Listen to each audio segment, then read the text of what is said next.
Hello all. आज हम जिस टॉपिक पे बात कर रहे हैं वो कर रहे हैं स्पाउस वीज़ा के ऊपर, यानी कि open work permit. Spouse visa क्या है, कौन अप्लाई कर सकता है एंड कौन कौन से डॉक्यूमेंट्स रिक्वायर्ड है। आज की वीडियो इसी टॉपिक के ऊपर है। मैं Monika Verma from BMS overseas services Jalandhar से। आज हम डिटेल में इसी पे इंफॉर्मेशन आपको गाइड करेंगे सो डैट कि आपको क्लियर हो कि स्पाउस वीज़ा कैसे अप्लाई किया जाता है एंड कौन कौन से रिक्वायरमेंट्स को फुलफिल करना होता है। सबसे पहले हम बात करते हैं स्पाउस वीज़ा क्या है। मोस्टली बच्चों के जो माइंड में, कुछ बच्चों के माइंड में ये चीज़ होती है कि स्पाउस वीज़ा में एक मेल मेंबर ही अप्लाई कर सकता है। सो ऐसा नहीं है। Spouse visa means a partner visa. एक एप्लीकेंट जो कि यहाँ से स्टूडेंट वीज़ा पे, वर्क परमिट पे या परमानेंट रेजिडेंसी पे कनाडा में गया है, चाहे वो मेल है या फिर फीमेल है, वो अपने पार्टनर को बुला सकता है ऑन स्पाउस वीज़ा पे, ऑन डिपेंडेंट वीज़ा पे। अब स्पाउस वीज़ा कौन कौन अप्लाई कर सकते हैं? जो पार्टनर्स हैं, लाइक हस्बैंड वाइफ में से एक पर्सन जो कनाडा में है वो अपने पार्टनर को यहाँ से बुला सकता है। इसके बाद बात करते हैं कि क्या क्या डॉक्यूमेंट्स की रिक्वायरमेंट रहती है अप्लाई करने के लिए। जब हम डॉक्यूमेंट रिक्वायरमेंट की बात करते हैं तो सबसे पहले हम बात करते हैं कि जो स्टूडेंट विद स्पाउस जाना चाहता है उसके लिए क्या रिक्वायरमेंट है।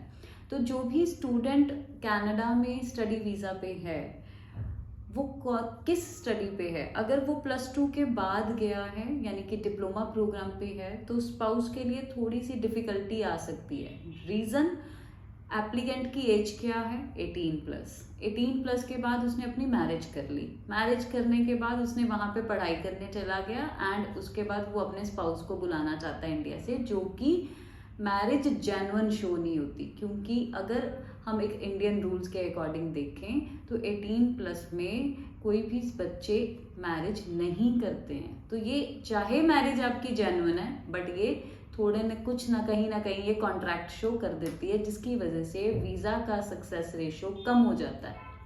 तो सबसे पहली चीज़, जब भी हमने स्पाउस वीज़ा अप्लाई करना है, एप्लीकेंट शुड बी ग्रेजुएट। अगर ग्रेजुएट है तो बहुत अच्छी बात है एंड ग्रेजुएशन के बाद वो पोस्ट ग्रेजुएशन प्रोग्राम करने के लिए कनाडा में गया है तो वो डेफिनेटली अपने स्पाउस को बुला सकता है। स्पाउस को बुलाने के लिए एप्लीकेंट के क्या क्या डॉक्यूमेंट रिक्वायर्ड होने चाहिए?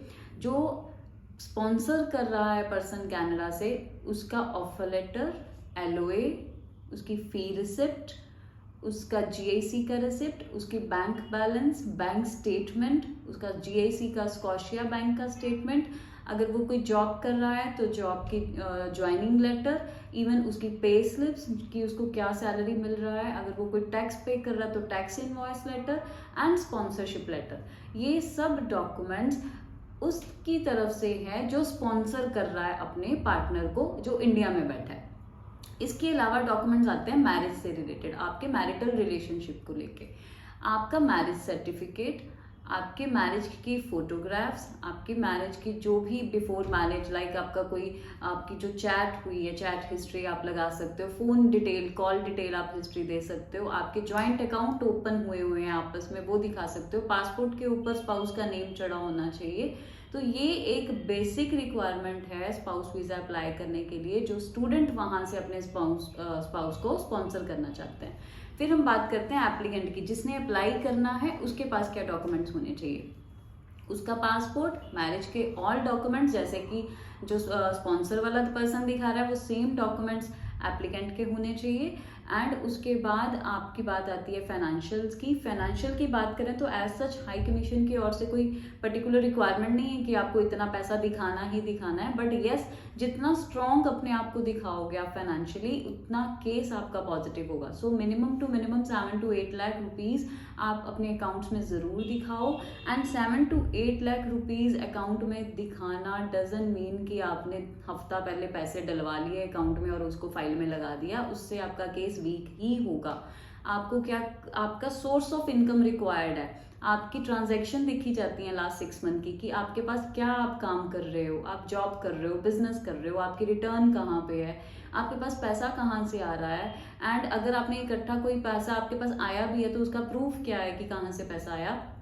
सो 6 मंथ ओल्ड स्टेटमेंट्स होनी चाहिए, पैसे का प्रूफ होना चाहिए, इनकम टैक्स रिटर्न होनी चाहिए। अगर आप एग्रीकल्चर से बिलोंग करते हो तो आपका तहसीलदार का इनकम सर्टिफिकेट होना चाहिए, जे फॉर्म होने चाहिए, फर्दें होनी चाहिए। सो नंबर ऑफ डॉक्यूमेंट्स हैं जो आपको सोर्स ऑफ इनकम प्रूव करते हैं कि आप एक स्ट्रांगली एक अच्छी फैमिली को बिलोंग करते हो। उसके बाद आती है आपकी प्रॉपर्टीज। आपकी प्रॉपर्टीज हैं, आपके नेम पे हैं या आपके पेरेंट्स के नेम पे है, आप उनकी प्रॉपर्टी की रिपोर्ट्स बनवा सकते हो। देन वेल्थ रिपोर्ट, जो चार्टर्ड अकाउंटेंट जो सीए बना के देता है, वो वेल्थ रिपोर्ट भी आपकी फाइल में लगती है। सो अपनी फाइल को जितना स्ट्रॉन्ग बनाओगे उतना ही ज़्यादा आपका केस पॉजिटिव होगा। तो ये उन बच्चों के लिए जो स्टूडेंट गए हैं वहाँ पे और अपने स्पाउस को बुलाना चाहते हैं। सो एक बार मैं फिर रिपीट कर देती हूँ कि अगर कोई +2 पास आउट स्टूडेंट यहाँ से गया है अपने डिप्लोमा प्रोग्राम पे, जो कि पोस्ट सेकेंडरी डिप्लोमा प्रोग्राम पे है, अगर वो अपने स्पाउस को बुलाना चाहता है तो उसको कुछ टाइम वेट करनी चाहिए जब तक उसकी स्टडी कंप्लीट नहीं होती। जब वो वर्क परमिट पे आए वो तभी बुलाए। अगर कोई स्टूडेंट बुलाना चाहता है तो वो ग्रेजुएट स्टूडेंट जो पोस्ट ग्रेजुएशन करने के लिए गया है, वो विदिन 6 मंथ अगर अपने स्पाउस को बुलाना चाहता है वो बुला सकता है, उसमें कोई इशू नहीं है। तो ये एक स्टूडेंट्स के लिए आ गई।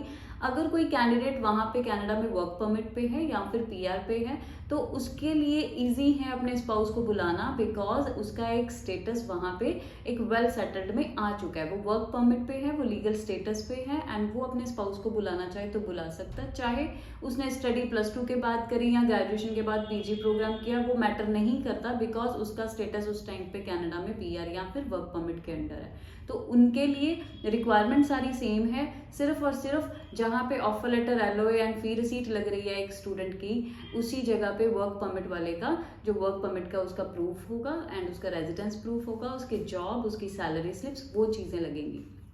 सो स्पाउस वीज़ा अप्लाई करने के लिए अपनी डॉक्यूमेंट्स को बहुत ज़्यादा स्ट्रॉन्ग रखने चाहिए। बहुत सारे एप्लीकेंट कहते हैं कि हमने फ़ाइल लगाई लेकिन हमारा वीज़ा नहीं आया, 2 बार 3 बार रिजेक्शन आ गई। उनके पीछे रीज़न ये है कि हम अपनी प्रोफाइल को बहुत स्ट्रांगली नहीं बता पाते, हम अपनी मैरिज को ही जेन्युइन नहीं बता पाते। ये नहीं है कि हर पर्सन एक फेक मैरिज करके ही जाता है, मैरिज जेन्युइन होती है, लेकिन यस, मैरिज को जेन्युइन कैसे दिखाना है वो आपके पास प्रूफ होने चाहिए। तो मैरिज को जेन्युइन दिखाने के लिए आपका marriage certificate, marriage photograph, wedding card, wedding की वीडियोस अगर बनी हुई हैं आपकी, एंड आपने कोई बिफोर मैरिज आपके लाइक एंगेजमेंट के बाद आपकी कोई फोटोग्राफ, आपने कोई जर्नी, आपने कोई ट्रिप लिया, वो फोटोग्राफ्स आप लगा सकते हो।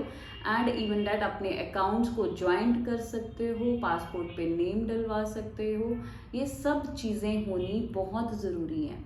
ये ना हो कि यहाँ से फॉर एग्जांपल आपने मैरिज करी अगस्त में एंड सितंबर इनटेक में स्टूडेंट जो है वो यहाँ से, आपका जो पार्टनर है वो यहाँ से निकल गया पढ़ने के लिए कनाडा में एंड दिसंबर में जाके उसने फाइल लगा दी, तो उससे आपका वीज़ा रिफ्यूज़ ही होगा। जब आप एक मैरिज के बेस पे एक पार्टनर वीज़ा अप्लाई कर रहे हो तो आपका जो पर्सन कनाडा में पढ़ने के लिए जा रहा है उसको कम से कम 5-6 मंथ का स्टे जो है वो अपनी उस कंट्री में, इंडिया में होना चाहिए अपने पार्टनर के साथ, सो दैट कि उसके बाद वो वहाँ पे जाके कनाडा में अप्लाई करें। तो ये अगर पॉइंट्स को आप अच्छी तरह से स्टडी करके उसी के अकॉर्डिंग फाइल बनाओगे तो स्पाउस वीज़ा लेने में कहीं पे कोई प्रॉब्लम नहीं आती है। बहुत ज़्यादा हार्ड डॉक्यूमेंट रिक्वायरमेंट नहीं है, बट अवेयरनेस की बहुत ज़्यादा ज़रूरत है कि आपको कैसे डॉक्यूमेंट्स लगाने और किस फॉर्म में लगाने हैं। अगर आपको स्पाउस वीज़ा से रिलेटेड कोई भी इंफॉर्मेशन चाहिए या आपका प्रीवियस रिफ्यूज़ल आ चुका है, अगेन अप्लाई करना चाहते हो, या फिर केप्स नोट अप्लाई करना चाहते हो कि आखिर रिफ्यूज़ल क्यों आया, तो आप हमें ज़रूर कॉल करें 9883 70040। Thank you so much.